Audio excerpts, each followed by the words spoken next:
Hey everybody, Bob from Nocturnal Motorsports here, and we are officially back from King of the Hammers. And as you can see behind me, the shelves loaded back full of stuff. We're mostly unpacked.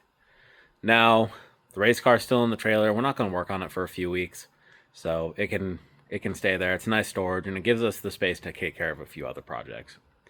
But now I know what you guys are all waiting for is our recap. So let's start with the journey just to get out there. We had to take the long way. Usually we would go 71 to 70 to 44 to 40. But when we left, there was a huge ice storm going on just in the whole southern part of the country. So we went I-80 all the way to Cheyenne. We were going to take it from Cheyenne to Salt Lake City through the mountains. But there was crazy high winds, and I have a super tall trailer. So we then cut 25 south through Colorado and took 40 over. It added an extra day to our drive. Now, once we got there, we unloaded everything and did a bunch of shock tuning. The car did great. Wizzo did awesome work on the shocks. And, I mean, it felt great. Until the engine blew up.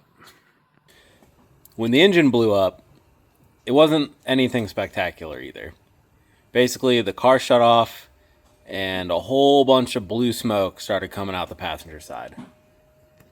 And I, deep down, immediately knew what that meant.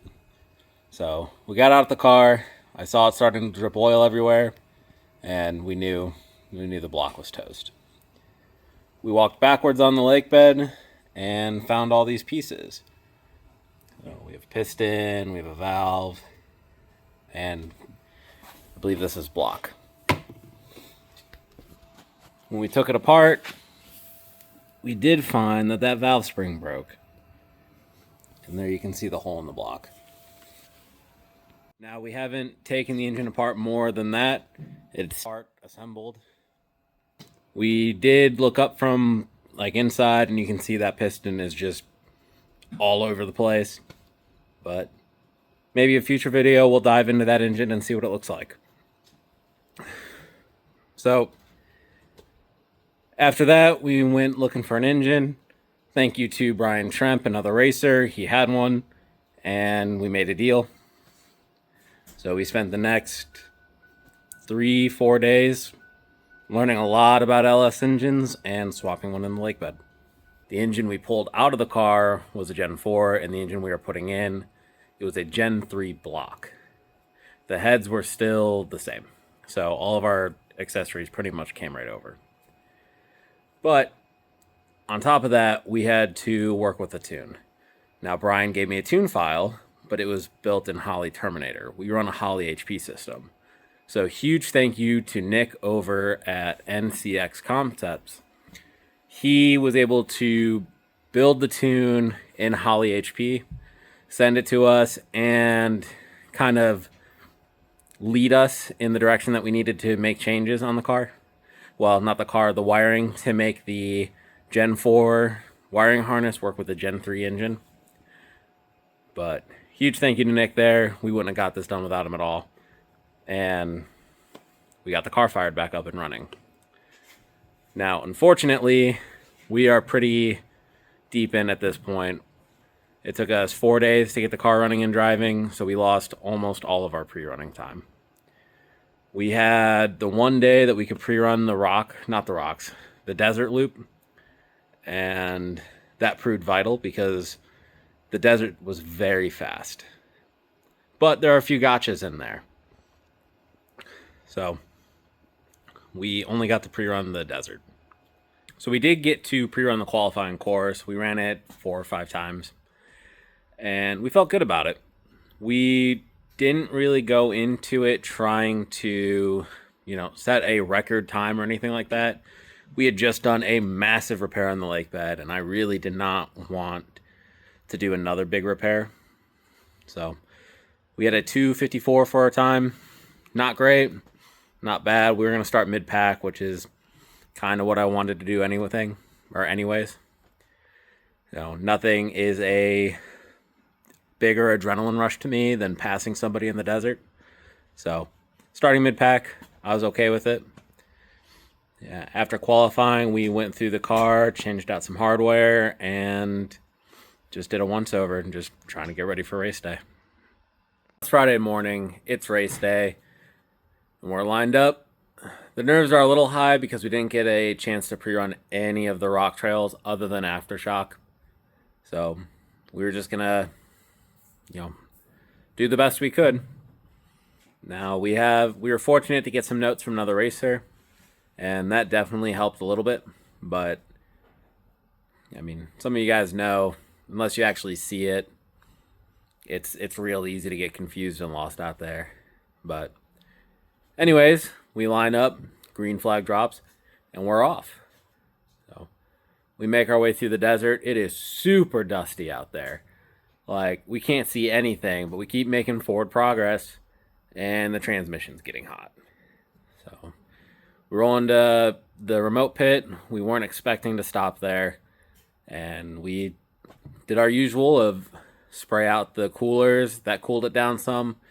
Fortunately, after the remote pit, we go right into Aftershock, and we put the car in low range for that, and we were good temp-wise. Back in the desert, it's getting hot again. The only way we could keep it cool was first gear and, foot to the floor. So that worked. That kept it cool enough. We were limited to like 40 mile an hour, but basically I'd let the trans cool off, put it in second, we'd take off, and then it'd get hot again, slow it back down, put it in first gear, and foot to the floor again. And we ended up finishing the first lap in 2 hours, and we head off for lap 2.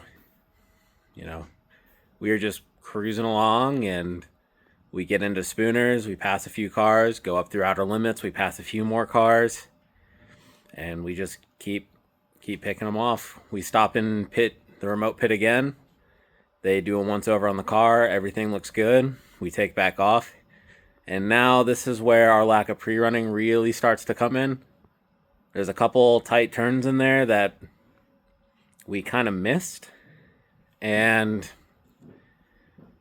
it's hard to explain. There's so many burned-in lines out there that I get told, hey, we need to go left here. And there's like a left, like that. There's some like sharp lefts and hard lefts and, veering lefts. So we made a few mistakes doing that. Fortunately, they were all in areas that we could kind of correct ourselves without having to reverse or do anything like dangerous. But we keep picking off rock trails. We're going. The whole day, I told myself it was a race to Jack. Jackhammer in the UTV race was a massive, massive plug. And I really wanted to beat that plug. So we made it through Jack, had to do a lot of winching, but we got through, and in my mind, that's the hardest. That's the absolute worst we're going to have to deal with. Everything else we've run before. It's not everything we've run before, but the biggest trail plug is behind us, and we can keep moving forward. We keep moving. We're making good time. Get hung up a couple more times, but we were able to winch off and just keep making forward progress. We hit one of the next sand hills. That took 4 or 5 attempts to get up. As a few others in the recaps have said, the sand hills were an absolute nightmare. We're already talking about some things we might want to try in the future. But we keep going, and we make it through Chocolate Thunder, not a problem. On the ridge of Chocolate Thunder, we go to turn left to go down the ridge, and all of a sudden steering became a suggestion. Now, we have mechanical steering with hydro assist. If steering is not working, something pretty serious broke. So we, continue going straight, considering we can't turn, and get past the turnoff to go down get off the ridge to go back into the rocks, I guess. My co-driver gets out and he's like, I don't even know how to describe to you what's broken. So I get out of the car, find this. This is our pitman arm and the sector shaft of the gearbox. There, you can see nice break in that. So looking at that, seeing how much time had been, had already gone through, knowing I don't have the part on the car, so someone's gonna have to go run to get it. I figured like it might be best if we just call our race here. We're in a, relatively speaking, flat spot, so we could get out and not have to do something crazy to get the car out of there. But yeah, that's it. This is what ended our race. And let me tell you guys, we're gonna have a spare box on the car in the future. But in order to get out of there, we hooked our winch up to the knuckles of the car and just pulled whichever direction we needed to go to steer.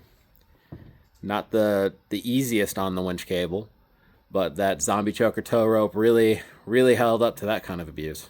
Now, what we learned after the fact was we had spent the majority of the day third in class. And if we would have just maintained our position, we probably would have been second. But I guess live and learn. We're going to come back stronger and maybe a little bit better prepared next time. So we'll do better. But we couldn't have got here at all without our partners. Barks Built Fabrication, TMR Customs, Ironman4x4fab.com, Rugged Radios, Summit Racing Equipment, Zombie Choker tow ropes, and Wizard Works Off-Road. And we were also very fortunate to pick up a few more when we were on the lake bed. 3D Air Systems hooked us up with a new pumper. MXS Photo hooked us up with some photos. Turn 2 TV hooked us up with some of the ground and drone footage, as well as an in-car camera, which you guys will be able to see soon, hopefully. And then NCX Concepts, who helped us out greatly when it came to getting the new to us engine running.